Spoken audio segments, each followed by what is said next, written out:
I've had my Ninja CREAMi for about a month, and I've been experimenting with a lot of different ice creams.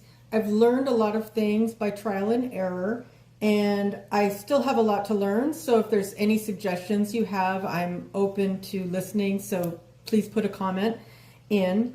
I thought I would do a frequently asked questions video for some basic things that have come up that I've learned. So the first thing people ask is, can you refreeze your base? Yes, you can refreeze your base as many times as you want. The only stipulation is that you smooth out the top. So I usually let it melt a little bit, and then I take a spatula and just smooth out the top nicely. And then when I put it back in the freezer, I make sure it's flat, because this machine really doesn't do well with uneven surfaces or if it's tilted to the side. I would imagine that you'd be able to refreeze it as many times as you want. It doesn't really get freezer burn because it's just freshly spun each time. So it's almost like a fresh ice cream. You never get that, well, sometimes you get iciness. I'll talk about that in a little bit. But if you spin it correctly and you use the tools, you're going to have freshly churned ice cream every time. So that's nice, because I like to just take a few bites. Sometimes I don't want to eat a whole pint or a whole half pint. So it's nice to be able to take a few bites, taste it, and then put it back to freeze. One of the keys is that you need to make sure when you do refreeze it that you keep it in there for a full 24 hours.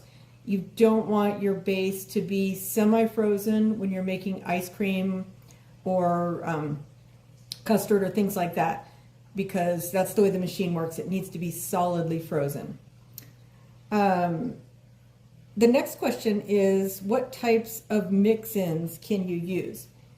Ideas for mix-ins are things like nuts, hard candies like M&Ms, chocolate chips, cookies, graham crackers, things like that. The key is you don't just want to put them in whole. You want to break them up in little pieces before you put them in. One of the things the instructions said is they don't want you to use gooey things like chocolate fudge or peanut butter straight in as a mix-in, because it gets gummed up. It's not good for the blade. It's not good for the motor. I think it gets stuck. So kind of think hard things. Bake some shortbread or buy some cookies or something and crunch them up and put them in. I've had a lot of luck with cooking nuts to get them nice and crispy, so that when you put them in the mix-in, they stay crunchy, which is nice.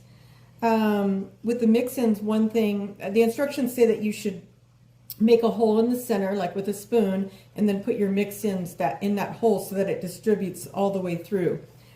I've tried to do mix-ins top and bottom. I haven't had much success, so if anybody has a trick on that, you can let me know.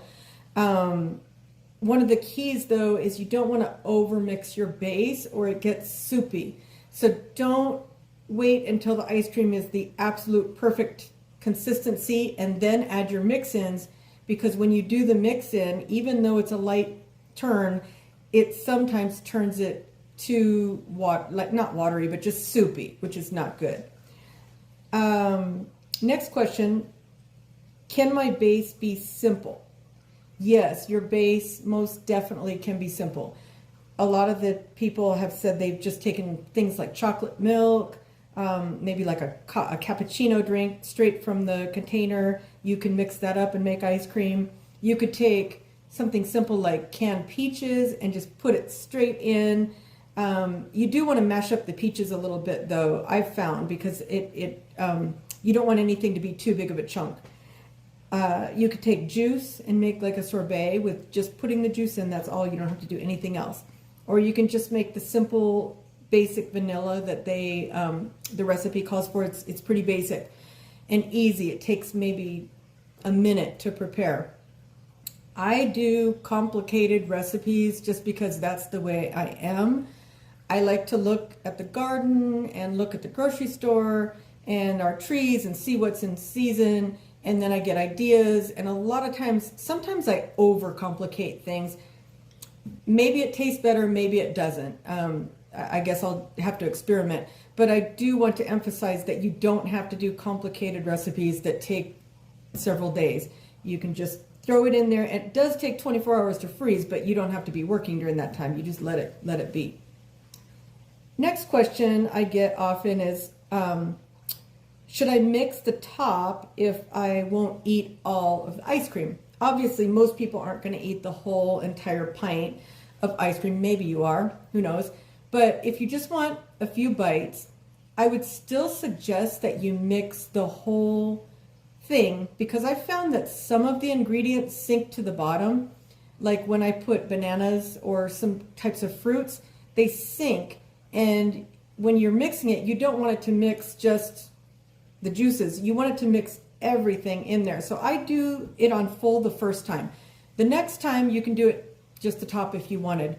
But it seems to be, it's not a bad thing if you just mix the top. It's just going to be a different flavor that you get. It might not be as full flavored, and then the bottom might be too flavored. So that's a suggestion I have. Next thing that comes up, if there's chunks in the base, is that okay? Not really. I mean, that's something that it depends on what the chunks are. Like if it's chunks of banana, it's not going to really be a problem. But if it's chunks of apple or chunks of plum, it might be a problem. So I would suggest, I like to cook a lot of my fruits so that they get soft and then I can mash them down. If you're using raw fruits, I would suggest just mash them a little bit so that the blade doesn't have to work too hard through those chunks. I don't know exactly how much this motor can take. I know it's really powerful, but you don't want to end up with a motor that breaks, because that's pretty much the whole thing, and then you have to buy a new one. Okay, a next big question that I get all the time is, how do I fix iciness in an ice cream? Because nobody likes ice cream that's icy. So there's a few things you can do. Usually when it's icy, it's because there wasn't enough fat in your base or there wasn't enough sugar. So for fat, you can just add, you let your base melt. You can add cream to it to get the fat content up, or you can add anything else that's fatty. You could cook your base and add egg, make it a kind of a custard to make it so that it holds together. But something simpler is just to add a simple syrup to it to get the sugar content up. And of course, you can taste your base and see if you'll know if it's going to be too sugary if you add more sugar. So that might not be the problem. Another trick is using guar gum. This is a package I've had for a while, and you only need to use very, very little of this to thicken your base. And all of these things, what you're going to do is you're going to add it, mix it with a spoon, and then you're going to refreeze it for another 24 hours. So unfortunately, if you have icy ice cream, you're probably not going to want to eat it that setting. You're probably going to want to freeze it, do these things to it, freeze it, and then taste it next time. Another suggestion for icy base is Jell-O pudding. This one's just vanilla. There's lots of different flavors. I've been told that Walmart has a lot of them. I just go to my local Vons and there's a lot of different flavors. I prefer to buy the zero sugar kind just to cut down the calories, but you could use any kind you wanted. If you wanted to thicken it up to help the iciness, but you didn't want a flavor, you could use gelatin. Same thing with this. You need very little. It comes in packets. I would just use maybe like 1/8 of a teaspoon. Just pour a tiny bit out. And like I said, you mix up your base. If it's melted enough, leave it out to melt, mix it up, do these things to it, taste it, then put it back to freeze, and you should be fine next time. Let's see. I think I've covered everything that I can think of. If you have any questions, just put it in the comment and I'll try to answer. Obviously, I'm not an expert, but these are just a few things that have worked for me, so I thought I would share them. Thanks.